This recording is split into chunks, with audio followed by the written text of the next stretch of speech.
শুরু করিতেছি মহান আল্লাহর নামে, যিনি পরম করুণাময় এবং অত্যন্ত দয়ালু।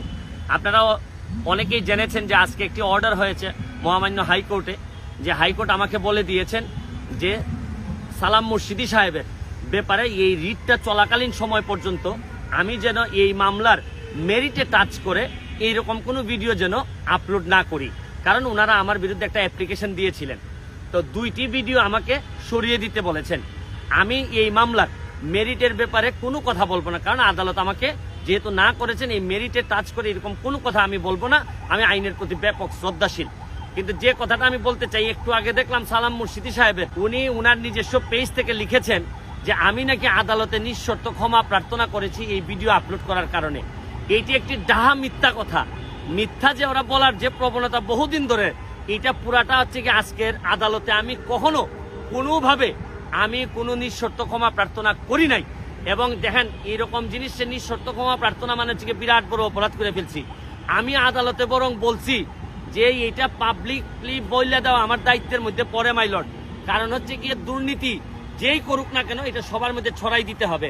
এবং দেখেন, এই সালাম মুর্শিদি সাহেব বিভিন্ন মিডিয়াতে এটা পাঠাইছেন। আমি 71 টিভিতেও দেখলাম যে লিখছে আমি নাকি নিঃশর্ত ক্ষমা প্রার্থনা করছি। এটা তো প্রশ্নই আসে না। নিঃশর্ত ক্ষমা প্রার্থনা তো আমি ভুল, যদি আমি মনে করি আমি ভুল করছি তখন না ক্ষমা প্রার্থনার বিষয়। আদালত আমাকে বলেছেন দুই পক্ষের কথা শুনে যে না, আপনি এটা আপলোড করবেন না। এই জন্য আমি এই মামলা চলাকালীন সময় পর্যন্ত আপলোড আমি করব না। তবে আরেকটা জিনিস বলি, যে 2টা ভিডিও আমাকে সরাই দিতে বলছেন, এই 2টা ভিডিওই ছিল হচ্ছে গিয়ে সালাম মুর্শিদি সাহেবের ব্যাপারে গণপূর্ত এবং রাজুকের যে রিপোর্ট দিছিল, এই রিপোর্টটা আমি আপনাদের সামনে তুলে ধরছিলাম। তবে আজকের যে আমাকে বলছেন যে আমি কোনো ভিডিও পাবলিশ করব না, এর মানে কিন্তু এই না যে এই রিপোর্টটা মিথ্যা।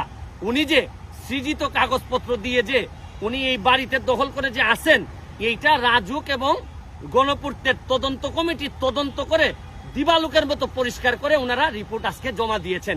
শুনেন, দুর্নীতির বিরুদ্ধে যুদ্ধ এত কঠিন, এত সহজ না, অনেক কঠিন।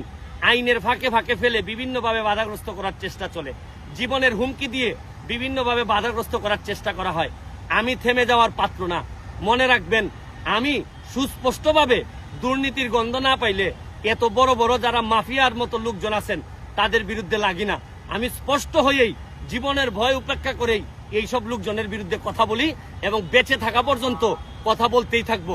আর এইভাবে যারা মেলাইন করার চেষ্টা করেন ক্ষমতা দিয়ে যে আমি নিঃশর্ত ক্ষমা প্রার্থনা করছি বা এই ধরনের কথা যারা বলেন, তাদের ব্যাপারে আমি একটা কথা বলতে চাই।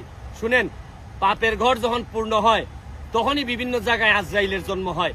আজরাইল আসতেই থাকবে যাদের পাপের ঘর পূর্ণ হয়েছে। আমি জানি না এখন কি পরিমাণ পাপ আপনারা সংগঠিত, কারা কারা সংগঠিত করে রাখছেন, এটা আমি জানি না। আমিও যদি পাপ করি, কেউ না কেউ আজরাইল হিসাবে একসময় দাঁড়াই যাবে। আজকের মতো বিদায় নিচ্ছি।